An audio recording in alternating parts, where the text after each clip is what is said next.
This is livingpianos.com and I'm Robert Estrin. The subject today is when music is off the beat, what is hemiola?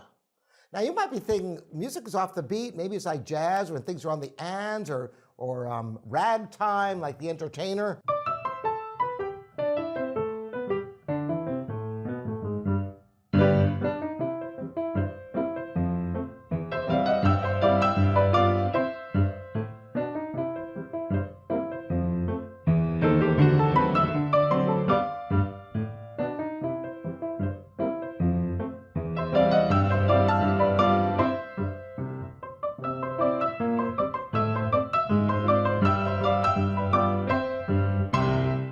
Something of that nature. And that's not what this is about at all. There's a lot of examples of syncopated rhythms where things are on the ends, but hemiola is different. I'm going to play you the first section of the Kuhlau Sonatina Opus 55, number 1, the second movement, and there's a big chromatic scale going up, and when it gets to the very top, boom, you got hemiola. Then I'm going to explain what it is. I'm going to count it out for you so you get the sense of what hemiola is. And you probably have come across it in your music and wondered how to count it and how it works and why the composers even do it. So listen to a little bit of this Kuhlau Sonatina.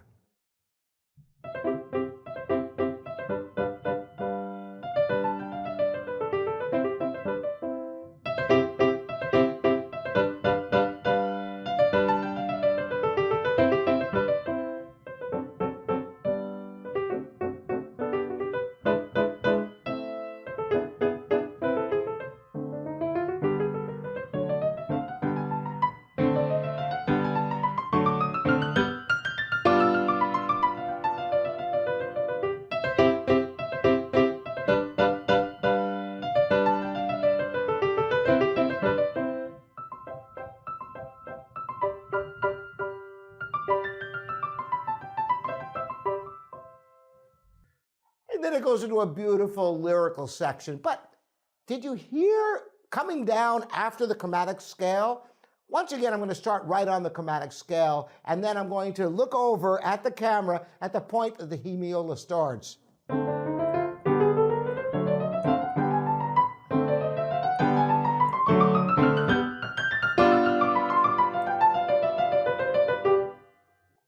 Now, if you were counting, this is what would happen.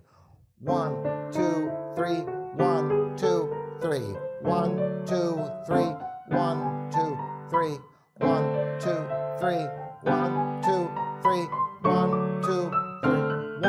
2, 3, 1, 2, 3, 1, 2, 3, 1, 2, 3, 1, 2, 3, 1. So on the top, it sounds like 1, 2, 1, 2, 3, 1, 2, 1, 2, 1, 2, 1, 2, 1, 2. Because the grouping of notes overlap the beat. 1, 2, 3, 1, 2, 3, 1, 2, 3, 1, 2, 3, 1, 2.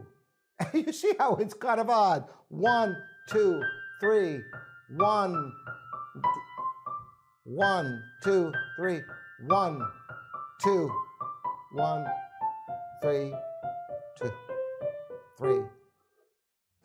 I'm trying to just count the bottom note. You get the idea. So it's actually a pattern of 2 that is superimposed in 3. So you don't have the comfort of the downbeat at the beginning of each pattern.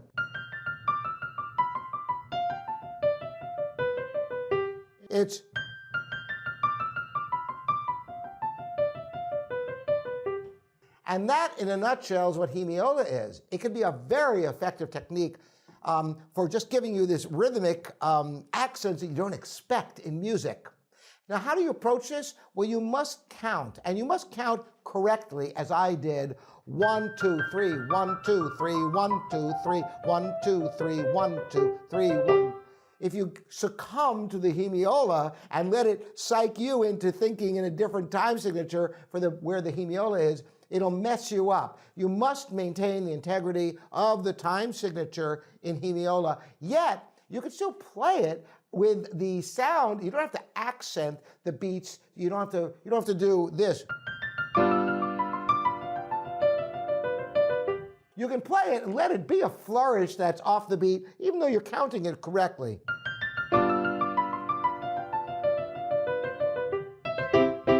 It's a wonderful compositional technique, and I want all of you to check out your scores, any place you think you might have a hemiola, and you're welcome to share them with other people here on livingpianos.com and YouTube. Again, thanks so much for joining me. Hope this is enjoyable for you and provide some insights into your music. We'll see you next time.